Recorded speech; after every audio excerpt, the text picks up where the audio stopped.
We got Andrea Lee back here on the program, who's going to be taking on Gillian Robertson coming up here at UFC 256 on December 12th. Andrea, how are you this morning? Man, I'm good. I'm just waking up, so, sorry if I sound like groggy, but that's what's... it is what it is.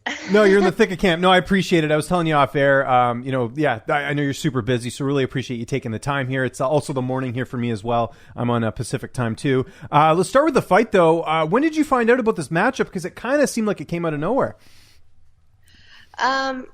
Yeah, well, it did. I went down to Tisha Torres to train for the week, and then whenever I got back, it was almost like, I think it was like 7 days after, it was a week after that, after I got back, that I ended up getting an opportunity, or they called me, my manager did, to let me know. And, I took a second to think about it, and I was like, I really do want to fight before the end of the year. And I've been training, so why not? And this is a good opportunity. I think it's a great fight. It's a great matchup, and I'm excited about it. Yeah, I think so too. I'm really excited about the style matchup and everything. We'll get into that in a second here. You mentioned training with Tisha Torres. What's the connection there? How did you end up training with her? Tisha, she called me out there she likes striking with me. She thinks, she says I'm a great training partner. So she, we've trained before together. So she called me and invited me out to train again if I was available, and I was. So, I took advantage of it, and I always enjoy it. It was a great time, actually. Where is she based out of now? I was trying to figure that out because I know she's with Raquel Pennington and she's from Colorado. So is she out there or is she in Florida? No, she's in Colorado Springs. I mean, sometimes she goes and does her camps at AT&T, but she lives in Colorado Springs, and she's doing her camp in Colorado Springs and Denver. Okay, and you guys just knew each other, I guess, through Invicta, or how did you guys link up, like initially when you talked about training with her the first time?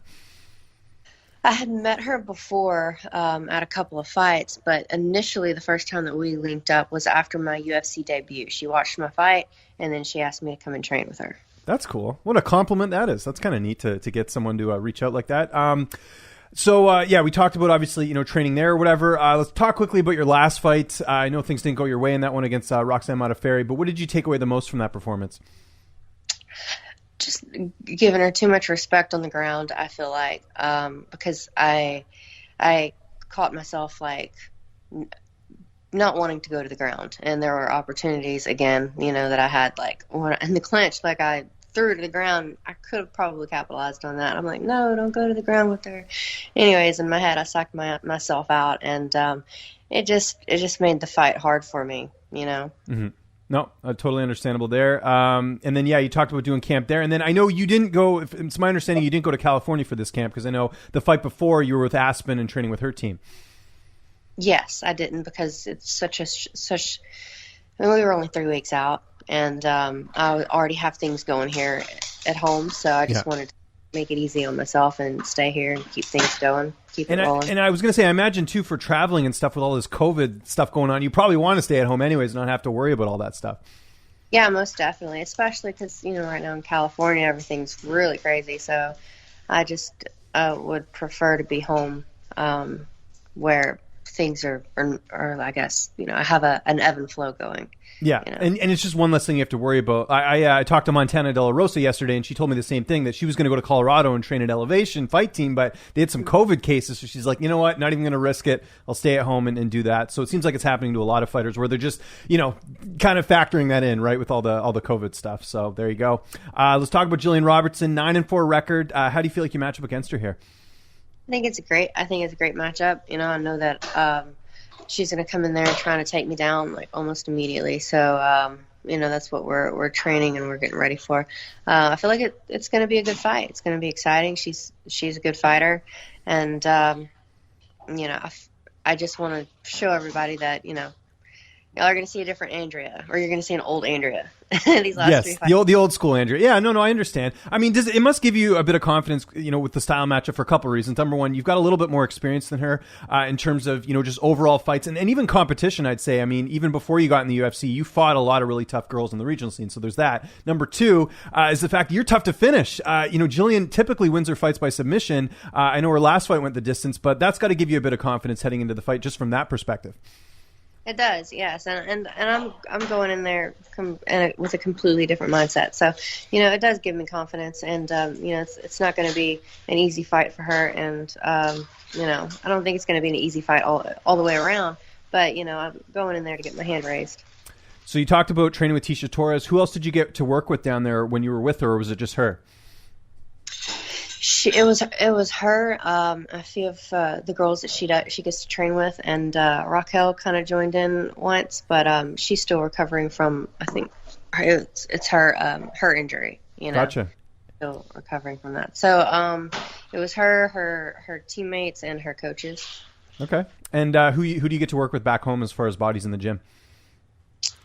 Well, right now I got Tony Kelly's, got my boyfriend. I got Victoria Leonardo, who she just won on Contender Series. That was awesome. I loved how she got that last minute spot too, because actually, I don't know if you know this, so Chelsea Hackett was supposed to fight this girl that lives very close to me, Jamie Lynn Horth, who trains there. So that was awesome that Victoria sees that opportunity. I didn't know that. I'm very excited for Victoria.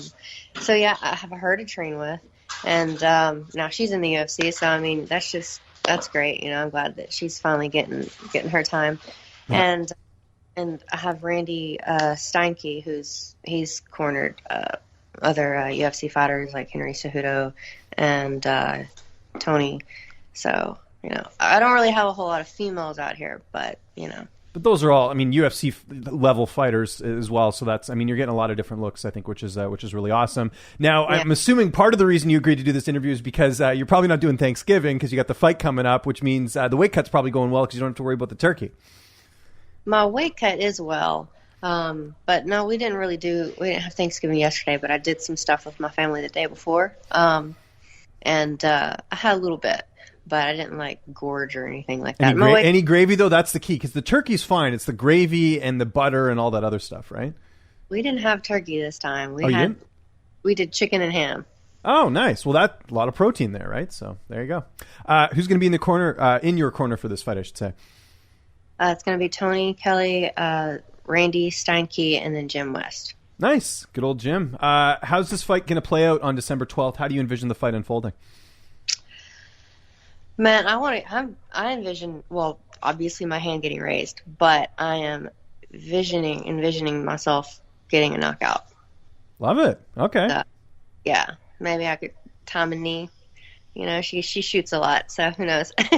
Obviously this fight's at the end of the year. Is the plan to kind of enjoy the holidays and then kind of go at it again, in the spring, or are you going to stay ready in case something comes up in early January? I'm sure you've thought about that, because I know you like spending time with your family as well too. After this fight, I want to enjoy the holidays and just spend time with my family. And I know Tony wants to fight in January, so we're waiting to see what happens with that. But yeah, I think February would be good. I'll get back into a fight in February, but that month might be booked up, so March is good too.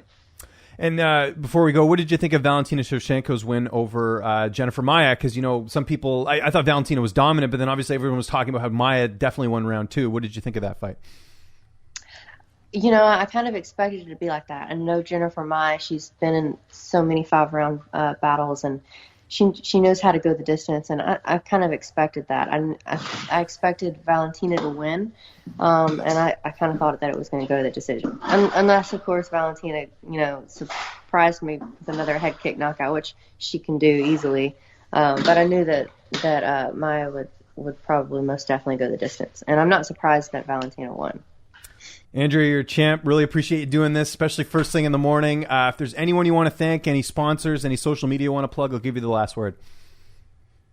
Let's see. I want to thank everybody who's working with me. I thank Randy for coming in and working with me on such short notice, and he skipped Thanksgiving to come and train with me and prepare me, and Tony Kelly, and my other coach Jim West, and of course, I want to thank, man, I can't even think of my sponsor. That's what I'm saying. It's first thing in the morning. I get it. Don't worry. I've been there.